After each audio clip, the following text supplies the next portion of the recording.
All right, the other thing I wanted to show you guys really quick is the Snap Together tool.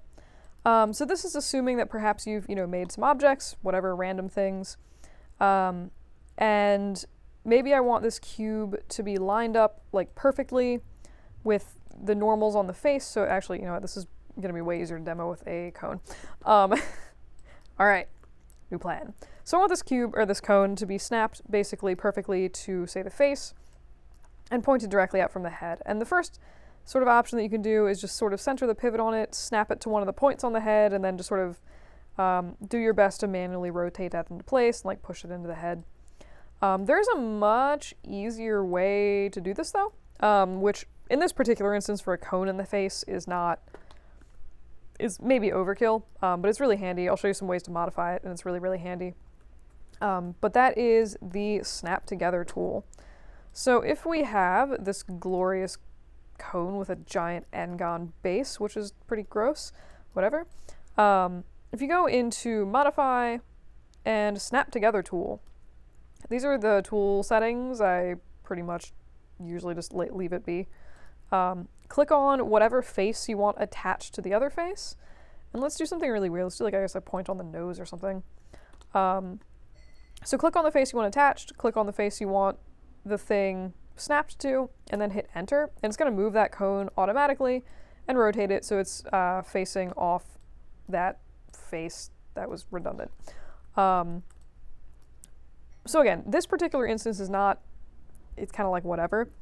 What I've personally found this to be really, really helpful for is when you're trying to make dice and get numbers on like a D20, because that is the most, what have I done to this? No. But that is like a horrible, awful, terrible thing to have to do. Okay, sure, we're gonna do an icosahedron, I guess, today. Actually, no, I refuse. I would like a... Why? Oh, I've added subdivisions. Gross, okay. All right, so we have this. This is lovely. So the first thing, I don't like the fact that this is resting on an edge, just like if I was 3D printing it. It's gross, so I'm gonna make a plane. I'm just gonna move this up. And I'm going to go Modify, Snap Together tool, grab a face, pop that on the plane, and now it's sitting perfectly flush on the ground plane. I'm gonna go ahead and just freeze those transformations.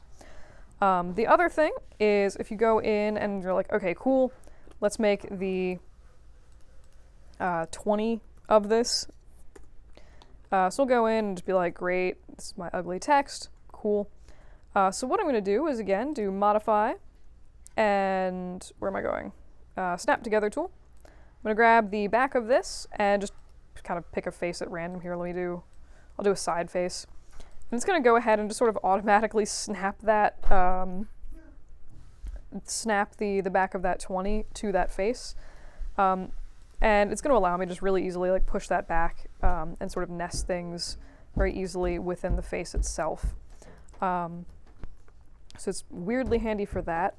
The other thing that you can do is mess with some of the settings of your move tool and your move tool, basically, actually. So we have this 20 here. It's clearly not centered in this face. It looks insane. If we go into your move tool, what you can do is put on some constraints onto your object. So if you look under Move Snap Settings, if we attach this to Snap to Live Polygon Face Center, and we make this D20 a live polygon, you can grab this, and if you do a Modify Center Pivot, you can basically just move it and it'll nest it directly in the center of that object. So steps for that, again, because that was kind of a scatterbrained thing. Modify, first thing you want to do is just snap your object together. So basically just get the back of your number 20 onto a face. That's done. Go into your Move Tool settings, Move Snap, Face Center, and also make sure, so right now if you do this, it works based off wherever the pivot is. And that only works, like if you look in the setting, it's like snap to live polygons. You have to have a live polygon for that to work. So make sure that your original D20 is a live polygon. And you'll notice now it's taking the pivot and snapping it to wherever the center of that face is. Now again, this is clearly not centered correctly because the pivot is clearly not in the center of the 20. So just make sure you do a modify center pivot at some point, and then you should be able to just be like, boop, and snap that right into there. And you snap it really, really easily between any of the faces on these polygons. But this has been easily the easiest way I've found to orient numbers on dice and other such things. So hopefully this is helpful. Yeah.